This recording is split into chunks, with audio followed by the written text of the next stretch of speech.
Hello everyone and welcome to another episode of the McGonagall Boxing Podcast. So let's get straight down to it, shall we? So obviously Tyson Fury's come out yesterday and said, right, Joshua, let's get it on 60-40, let's have it.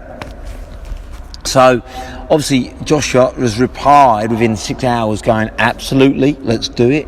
We'll agree terms, but I'm up for it. So of course now we've got the conundrum of, is the fight actually going to happen? Now Fury's pushing for a late November, early December fight. Joshua wants mid-December, just to recover in time after his fight with Usyk and probably just to chill out for a few weeks more before getting into camp. Eddie Hearn's been on TalkSport already. He's been on numerous interviews with IFL TV saying, yep, we're having the fight, we want it.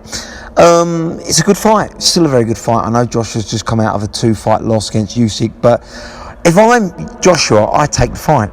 100% I take the fight, because he's not going to get another opportunity, I don't think, at Fury. Because if he doesn't take the fight now, he's going to have to spend a year, 2 years building himself back up. By then, who knows if Fury's retired by then? He's always and ahhing with it. We don't know how the Usyk fight will turn out.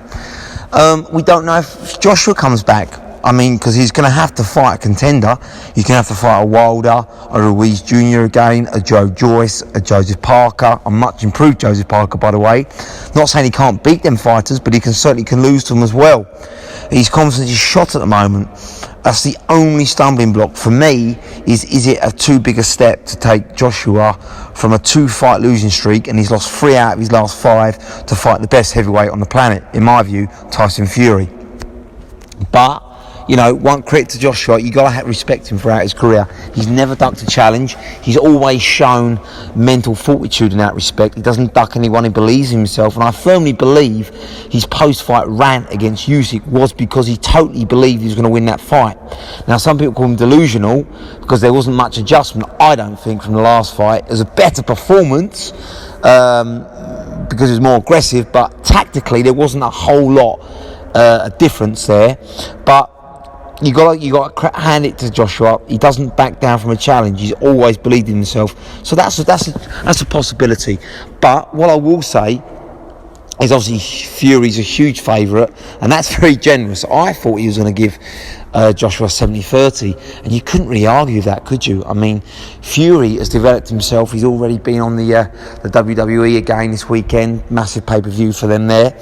He's a big global star. He's on daily shows, talk shows. He's up there now with Joshua worldwide. He might not be as big a star in the UK as Joshua. He's not the endorsement guy that Joshua is, although he is starting to get a little bit of recognition. But worldwide, I think Fury's up there now, and he's got the credibility. So, he's whereas he's 3-4 years ago, you'd say 70-30, 80-20 Joshua. Now you got to say, you can't knock 70-30, but to make it 60-40 tells me that Fury wants to fight.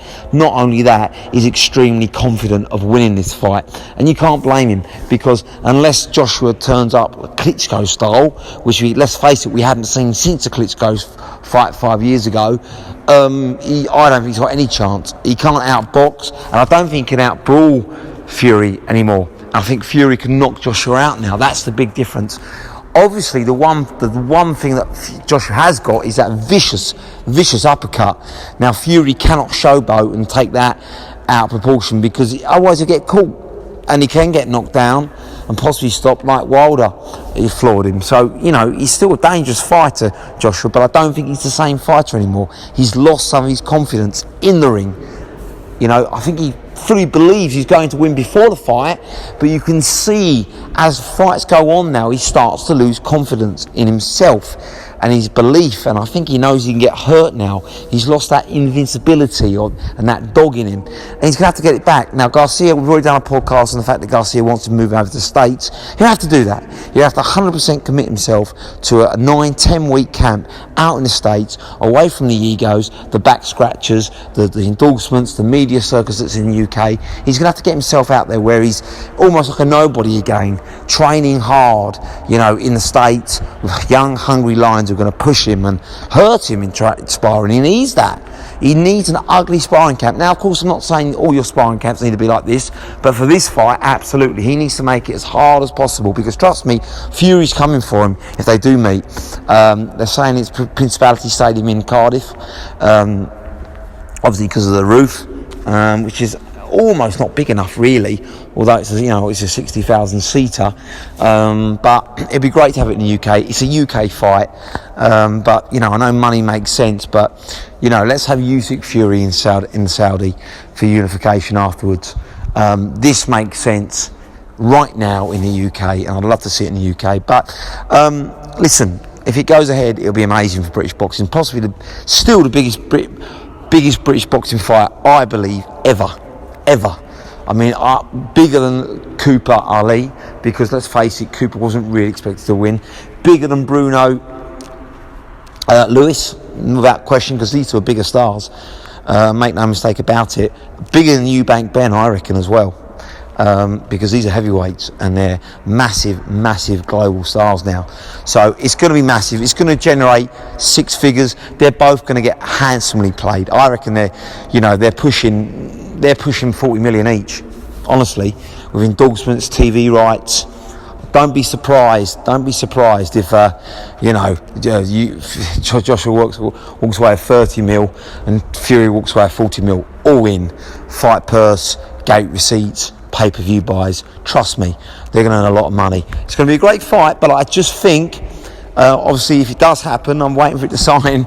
We can do a full breakdown, but obviously my early money is on the Fury, and I think Fury will stop him. But I think, Joshua can certainly make it competitive, and I think he can bow out with his head up and, a standing ovation from the Wembley crowd. And where does he go from there if he loses? I don't know. Maybe retirement, because he'll be 33 probably when the fight happens, but maybe he wants one more push after Fury. I'd love to see him still fight Wilder. I think that's a huge fight still, even if he loses to Fury. I'd love him to fight to bar Josh, the up and comers. These are massive fights. And as for Fury, if he loses, which I think is a very, very small possibility, but if he does, then an immediate rematch, and that'll be even bigger. So, for Fury, again, it's a win-win situation.